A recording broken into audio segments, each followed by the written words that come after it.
So, Mr. Daniel Steinman, we're talking about the interest rate impact on Africa. So, can you elaborate how, Trump's, I don't even know what to call it. Like you even said, it can also just be bluff.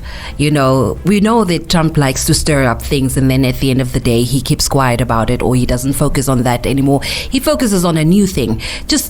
I don't know if I want to say it's just threatening the world. I get the gist of where you go. Yeah. So, how will this impact Africa when it comes to the interest rates?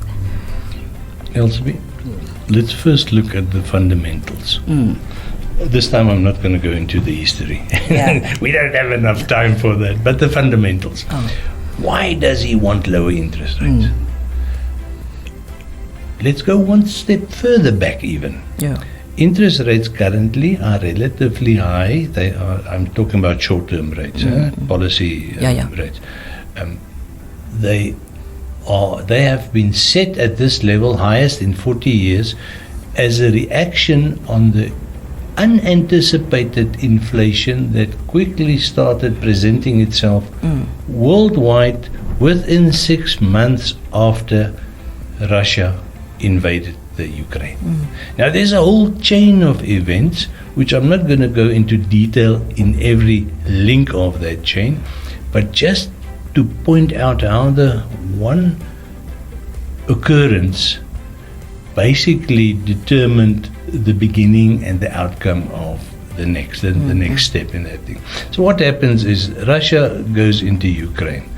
The world, after it got over its initial fright, and that was 24th of February 2022.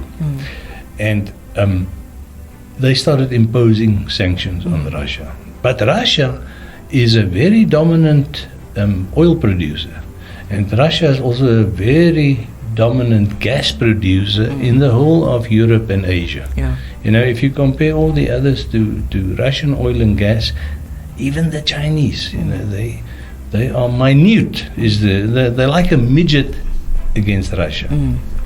So now you get the sanctions against Russia, and there are restrictions on the flow of oil and gas to Western Europe, which is the economic powerhouse of that entire region.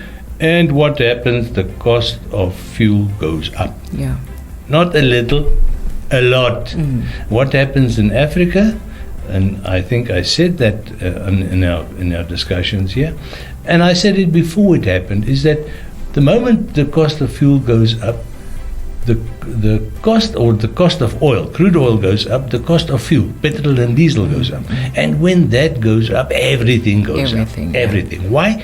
Because you use that every day. It is built into the production of every single product, and it's built into the production or the life of every individual.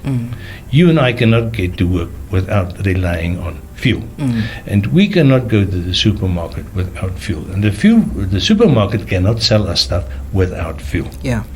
So that is when you and I started talking about the cost of living crisis, which was inflation. Suddenly, everything got more expensive, out of sync with how the rest of our income performed, or our disposable income. So can you see, now we are already at the third link in this chain. So the United States, despite the size of the economy, did not escape the inflation. Why? Because the inflation was imported from China. All the products that they import, and you know that they basically manufactured very little on their own in the end. That is the whole thing of, the gripe that Mr. Trump has, is that they've lost their manufacturing capability. So inflation got to the United States. Yeah. And you know that the United States consumer is a very powerful person. Why? Because every 4 years he draws a cross on a ballot paper that determines the government and determines the president with immense power. It's the most powerful position in the world. So you can see that the incentive is built into the system. So you have to, I don't want to say pander, but you have to keep in mind the demands of the of the ordinary United States citizen. And that's where the inflation impact was the biggest, and that is the reason why the Federal Reserve raised the interest rate. Yeah. So now we are 6 links down this chain of ours.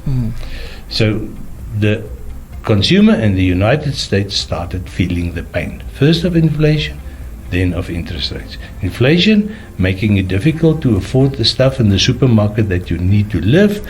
In interest rates making it difficult to afford a loan from the bank to go buy a house or buy a car. Or anything that you take on credit is impacted by the interest rate. Now we come to the second big variable, and that is liquidity. Yeah. And liquidity is the term that we apply to the availability of money or the flow of money. And that flow of money knows no borders. And on that note, we will quickly go for a short break. Once we come back, we continue this talk.